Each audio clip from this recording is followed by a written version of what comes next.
माननीय श्री समीर महांती महोदय, राज्यर साधारण संपादक युक्त पृथ्वीजा विजय चंदन एवं राज्यर साधारण संपादक युक्त गोलोक प्रसाद महापात्र उपस्थित अच्छा। मु वर्तमान आज ये प्रेस को संबोधित करने राज्य सभापति मान्य समीर भाई को अनुरोध कर समीर भाई संबोधित कर समस्त को धन्यवाद। दुईटी उपनिर्वाचन सरी जाइए, गतकाली तार फलाफल आसी। ए कोरोना महामारी समय जो निर्वाचन अनुष्ठित है, जो भली भाव तीर्तोल एवं बालेश्वर निर्वाचन मंडल रे भोटर भाई भौणी माने आसिकी मतदान कले, सर्वप्रथमे मुए मतदाता मानू मु धन्यवाद जनाऊँगी। तासह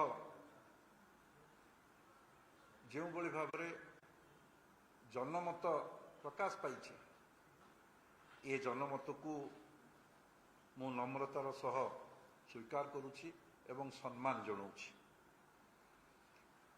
दुई निर्वाचन मंडली को आमर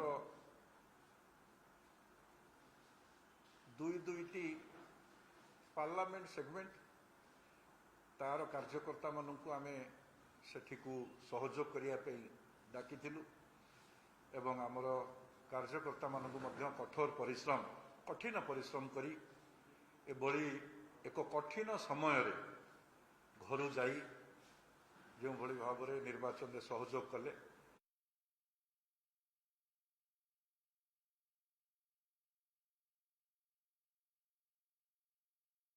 मो भारतीय जनता पार्टी ओडिशा प्रदेश तरफ से कार्यकर्ता मानू धन्यवाद जनाऊँगी। आमे प्रसंग भित्तिक निर्वाचन लड़ीलु। प्रसंग आमर निर्वाचन रे थिला कोरोना जनित परिचालनार जो अव्यवस्था, अमूल्य जीवन हानि घटी एवं अनेक दुर्दशा भितर मध्य राज्यवासी अच्छा, ये गोटे प्रमुख प्रसंग आमर थिला एवं मोदी देइथिबा व्यापक सहायता लोकों पाखरे पहुंची पारुना, बाट मरणा होची, दुर्नीति भ्रष्टाचार देखा देइछि। तृतीय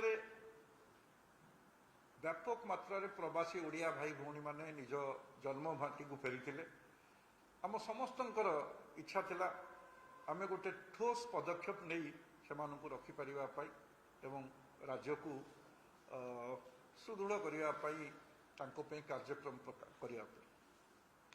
ये प्रसंग आज अच्छी, आमे से प्रसंग को नबू, से प्रसंग को नहीं निश्चित रूपे आम संगठन को सुदृढ़ करी बूथ स्तर रे भोटर भाई भौणी मानकर आस्था विश्वास को पाथर कर निश्चित आगामी दिन में ओडिया लोकों स्वार्थ लड़ू। विशेष एथि गोटे स्पष्ट संकेत निर्वाचन देइछि, राज्य रे द्विपाक्षिक लड़ई हेब एवं संपूर्ण रूपे कांग्रेस शक्तिहीन हो जाइछि। जोठी भारतीय जनता पार्टी उपरे भोटर भाई भौणी आस्था विश्वास रखिंट कौटि ना कौटि बालेश्वर आमे आमे पाखापाखि आमर जो भोट 2019 साधारण निर्वाचन में पाइलु पाखापाखि आमे से जगह अच्छु। तीर्तोल होची पारंपरिक सीट विजु जनता दल थिला, आमे संगठन माध्यम सुदृढ़ करी ताकू जितिया आशा पोषण करूँ।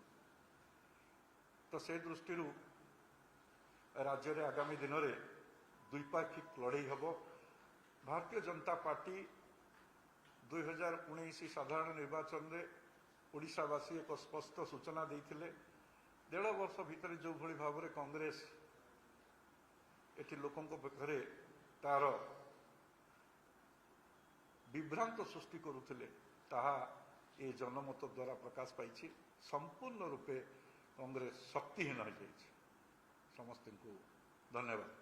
କଂଗ୍ରେସ ଶକ୍ତିରେ ଆପଣମାନେ ଖୁସି ନା ଆପଣମାନଙ୍କର କୋଉଠି ରଣନୀତି ଫେଲ୍ ହେଲା ତାକୁ ଆନାଲିସିସ୍ କରି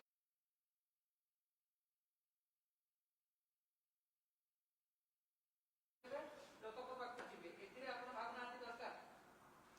ଇଏ ଆମର ଆଭ୍ୟନ୍ତରୀଣ ବିଷୟ। ନିଶ୍ଚିତ ରୂପେ ସଂଗଠନକୁ ସୁଦୃଢ଼ କରିବା ପାଇଁ ଆମେ ଆମ ରଣନୀତିକୁ ଆମେ ପୁଣି ଆଗାମୀ ଦିନ ପାଇଁ ସ୍ଥିର କରିବୁ। ଧନ୍ୟବାଦ। ବିହାର କଥା କହିଲେନି